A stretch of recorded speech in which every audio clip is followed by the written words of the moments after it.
o Centro Filosofia e Género da Sociedade Portuguesa de Filosofia, dentro dos objetivos que se propôs de divulgar os trabalhos de mulheres filósofas, vai desenvolver um ciclo de webinars subordinado ao tema Ética e Vida Coletiva. Vamos começar esse ciclo com a filósofa espanhola Adela Cortina, que é certamente uma das figuras mais relevantes da Espanha contemporânea e mesmo do mundo que fala castelhano. Além de ser autora de uma vasta obra filosófica, que ao longo do tempo tem sido distinguida com prémios diferentes e prestigiados, nomeadamente em 2014 o Prémio Nacional de Ensaio, Adela Cortina tem também uma intervenção sistemática na vida coletiva espanhola, quer através das suas crónicas no jornal El País, quer também por pertencer a coletivos de intervenção social. Em 2008, foi a primeira mulher a integrar a Real Academia de Ciências Morais e Políticas. A filósofa Adela Cortina vai ser apresentada por Maria do Céu Pires. Maria do Céu Pires é uma especialista portuguesa no pensamento de Adela Cortina e fez o seu doutoramento sobre esta filósofa, tendo a partir daí contribuído para que esse mesmo pensamento seja mais conhecido entre nós, quer através de publicação de livros e artigos, quer também por participar em conferências e comunicações. Maria do Céu Pires, para além da sua atividade de professora de filosofia e de investigadora, tem também um grande compromisso cívico no âmbito dos direitos humanos, nomeadamente ligada à Amnistia Internacional. Passo então a apresentar-vos um pouco do pensamento desta filósofa, centrada um bocadinho nesta ideia que será do importante ao urgente erradicar a pobreza, um dever de humanidade. Para Adela Cortina, a filosofia é a busca constante do bem, do belo, do justo. Mas esta atividade não pode ser separada do que é a vida cotidiana, daquilo que são as instituições e as relações entre as pessoas em contexto social. Para ela, a filosofia não se fecha nas paredes da academia, pelo contrário, é um exercício de pensamento crítico e, portanto, de reflexão, de análise, de denúncia, mas também de apresentação de propostas e de soluções para uma melhor forma de habitar o espaço público. Há em Adela Cortina uma espécie de duplo movimento. O que traz a filosofia, o que traz para a filosofia a vida das pessoas, dos seus problemas, e aquele que leva a filosofia para o espaço público. E isso é bem patente nas inúmeras conferências que ela realiza, nas suas publicações na imprensa e no exercício efetivo de uma cidadania ativa. Ela é uma filósofa que intervém, que tem uma grande participação não só a nível da academia, mas também ao nível da intervenção cívica na sociedade espanhola. Desde o início dos anos 80, que ficou muito claro o horizonte em que ela se situava, e esse horizonte é o da filosofia prática, porque de facto é preciso refletir sobre os modos de organizar a vida comum de forma justa, e isso implica repensar a ética e repensar a ética na sua relação com a política. A ética de mínimos, que remete para uma das obras mais importantes da Adela Cortina, que é precisamente a ética mínima, é antes de mais uma ética cívica, que faculta a todos os cidadãos a possibilidade de decisões partilhadas e a intervenção na vida pública de todos os interessados, através do diálogo. Deste modo, tem implicações a todos os níveis, político, social, económico, e é inseparável da reflexão sobre o funcionamento das sociedades democráticas e globalizadas. É constituída por um conjunto de valores direitos humanos de primeira, segunda e terceira geração, que fazem parte das orientações pelas quais se orientam e se regem os Estados democráticos e as suas instituições e que devem ser trazidos para a vida concreta. Enquanto ética de mínimos, a ética cívica é uma proposta de mínimos axiológicos partilhados por uma sociedade pluralista. E, de facto, segundo a Della Cortina, valores como a liberdade, a igualdade, a solidariedade podem ser entendidos como ideias reguladoras que proporcionam um guia para a ação, mas são, ao mesmo tempo, instrumentos de pensamento crítico sobre as decisões e as opções que têm que ser tomadas. Dito de outro modo, trata-se de permitir que esses valores e princípios, que são os da modernidade, passem das declarações para as realizações, quer ao nível individual, quer ao nível social e político. Daí também a importância que se atribui à ética aplicada nos vários domínios, na bioética, na ética do consumo, na ética das empresas, na ética ambiental. A partir dos anos 2000, e com expressão clara na obra Ética de la Razón Cordial, assistimos à afirmação cada vez mais consistente da necessidade de uma outra voz na moralidade, a do cuidado. Na verdade, se por um lado se impõe a salvaguarda da racionalidade no âmbito prático e a universalidade de princípios mínimos de justiça, por outro lado, é também preciso dar corpo e coração a essa racionalidade, articulando justiça e cuidado.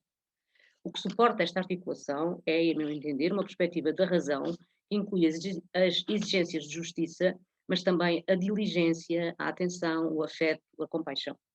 É fundamental ir além da razão instrumental e construir uma razão inclusiva e cordial, capaz de romper com a indiferença face ao outro. Ou seja, é uma razão sentiente, baseada nesta ideia. A inteligência sente e o sentimento também pode ser inteligente. É fundamental ir além de uma visão antropológica de superioridade e perceber a vulnerabilidade que a todos nos afeta, perceber que na sua fragilidade e sofrimento os seres humanos são também dignos de compaixão, de acolhimento e de cuidado. É preciso, pois, conseguir uma viragem que vá além do discurso do direito a ter direitos, que falava Hannah Arendt, e que se caminhe para o acentuar do princípio de responsabilidade. Assumir a nossa corresponsabilidade, acolher o outro, são exigências éticas próprias do humano no contexto que vivemos. Elas não são importantes, mas urgentes. Mais ainda neste tempo em que nos encontramos no centro de uma tempestade pandémica que trouxe consigo o agravamento de todos os problemas no que se refere às desigualdades, às discriminações e à exclusão social, mas que também mostrou a nossa fragilidade e interdependência e, portanto, a urgência da cooperação. Compreender o tempo é compreender os seus problemas e os seus desafios. E isso inclui também a denúncia dos vários absurdos que estão presentes na vida coletiva. Por exemplo, o que se refere ao facto de 780 milhões de pessoas viverem no limiar da pobreza extrema. Dessas, mais de 160 milhões são crianças que correm o risco de continuar na pobreza extrema até 2030. E não se trata aqui apenas de números, mas da realidade que está por trás deles. Pessoas que não têm acesso ao mais básico, na alimentação, na educação, na habitação, na saúde, e que são envolvidas em trabalho escravo, em trabalho infantil e em outras formas de vida desumanas e degradantes. A pobreza, que afeta milhões de pessoas em todo o mundo, sendo a dura expressão de profundas desigualdades e de um enorme desrespeito pela dignidade humana, torna claro que os princípios de uma sociedade democrática não estão realizados e mostra a necessidade de revisão profunda destes sistemas. Do ponto de vista ético, ou qualquer outro ponto de vista em que nos coloquemos, esta é uma realidade inaceitável, intolerável. E para a sua compreensão e transformação, o trabalho dos filósofos e das filósofas é essencial. É o caso da Della Cortina, filósofa interventiva e acutilante na denúncia de todas as situações de indignidade que afetam os seres humanos concretos. Os ninguéms, os donos de nada, de que fala Galeano, estão sempre no centro das suas preocupações. Desde logo, quando aponta os limites do modelo contratualista que esquece os que supostamente nada têm para dar ou para trocar. Em 2009, na obra Pobreza e Libertad, que organizou conjuntamente com Gustavo Pereira, a filósofa refere-se à pobreza como falta de liberdade, considerando que mais que um objetivo do milénio, a sua erradicação é um dever de humanidade, um dever de justiça. Relativamente à pobreza e às outras situações e grupos que são objeto de discriminação, desenvolvem-se um conjunto de patologias sociais.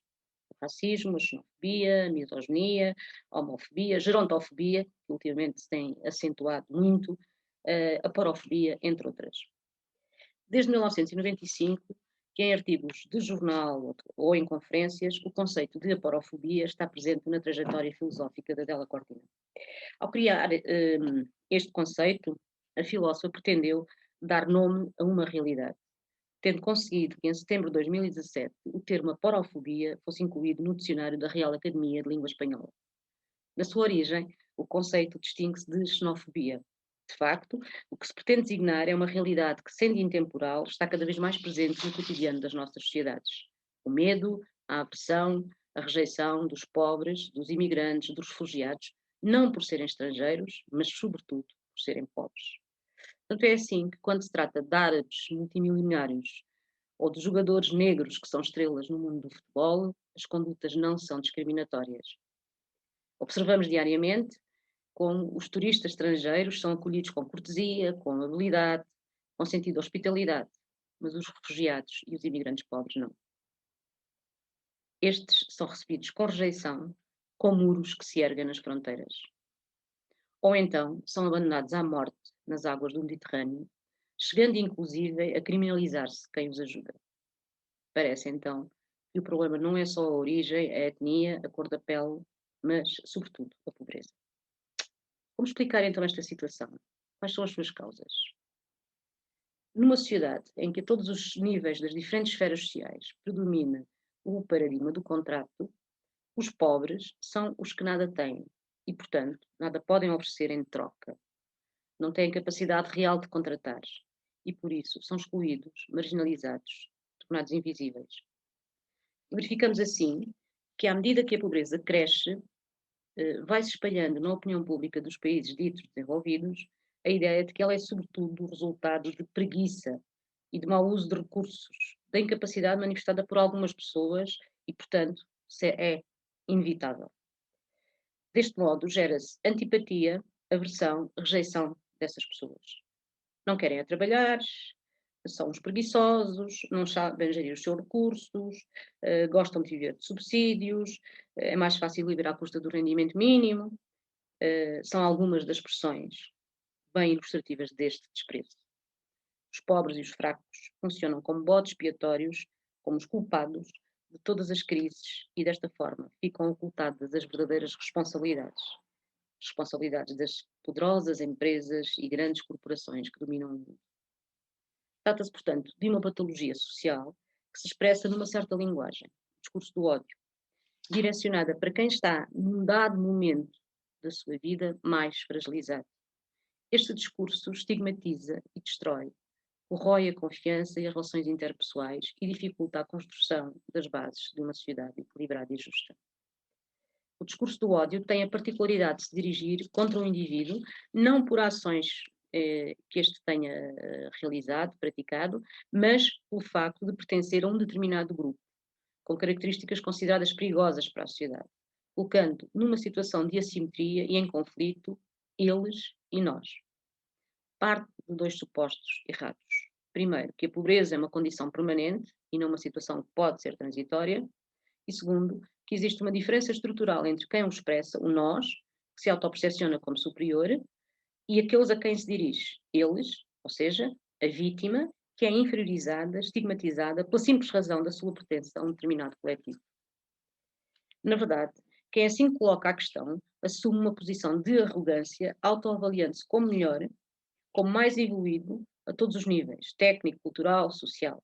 Eles, os outros, são inferiorizados, rejeitados, como se pertencessem a um submundo que necessita de evoluir e de aprender. E todos os juízos negativos recaem sobre o seu modo de vida e sobre os seus valores.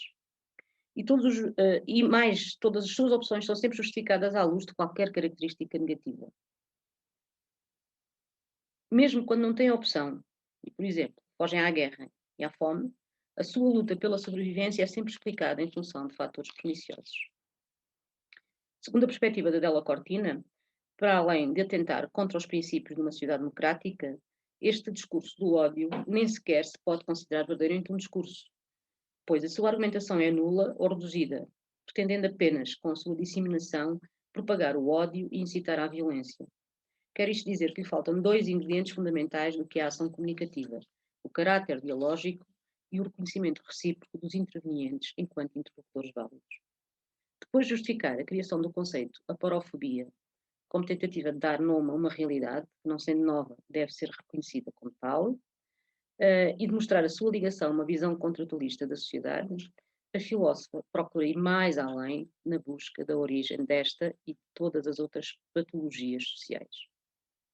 De facto, em sociedades pluralistas que partilham princípios de igualdade, democracia, de liberdade, como vamos explicar o abismo que separa os textos, as constituições, os tratados, onde esses princípios são expressos, e aquilo que são as realizações concretas, que se traduzem em práticas de discriminação e de exclusão. Segundo a Della Cortina, o que acontece é que no primeiro domínio estamos ao nível pós-convencional do desenvolvimento da consciência moral, universalismo, e no outro, o das realizações, apenas ao nível convencional, obediência à regra do grupo. É uma espécie de bipolaridade que caracteriza as sociedades contemporâneas.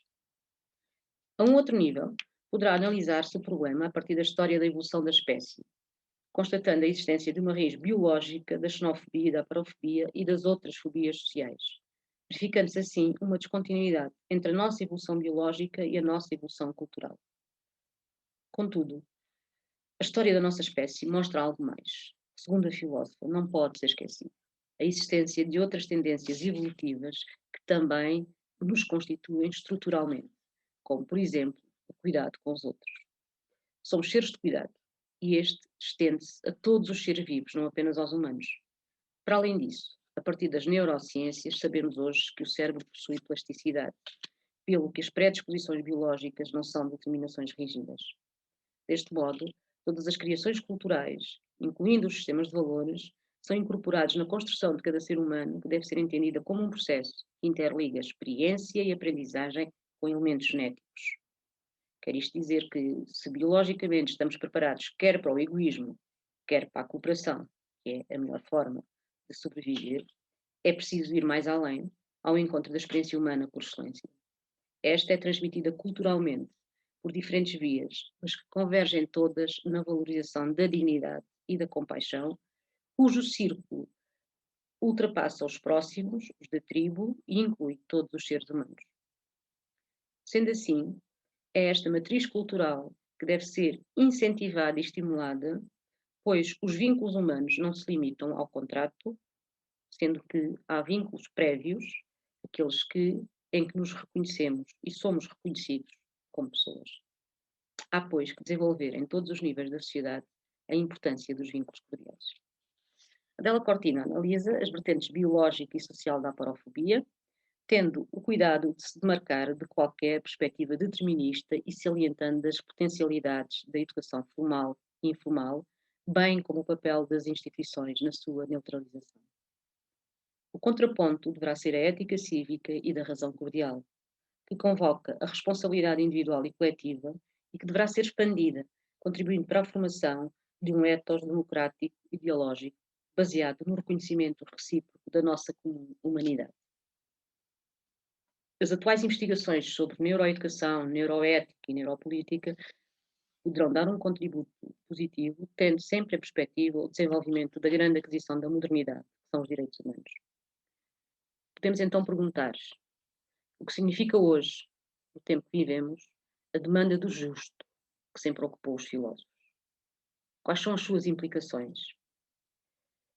A distribuição equitativa dos recursos, nomeadamente o acesso às condições mais básicas de vida e a implementação de uma economia social que permita erradicar a pobreza económica e reduzir as desigualdades, de modo a que cada pessoa tenha uma vida decente em termos de padrões humanos, são alguns dos objetivos centrais para o século XXI, segundo a filósofa espanhola. A responsabilidade social das empresas e a economia social são entendidas como instrumentos fundamentais, pois permitem o afastamento do modelo economicista, apenas empenhado em maximizar o lucro, para a aproximação a um modelo de gestão que tenha em conta todos os afetados pela sua atividade, pela atividade da empresa, que dê prioridade à cooperação, que seja atento às consequências ambientais e que use um modelo democrático ao nível das decisões.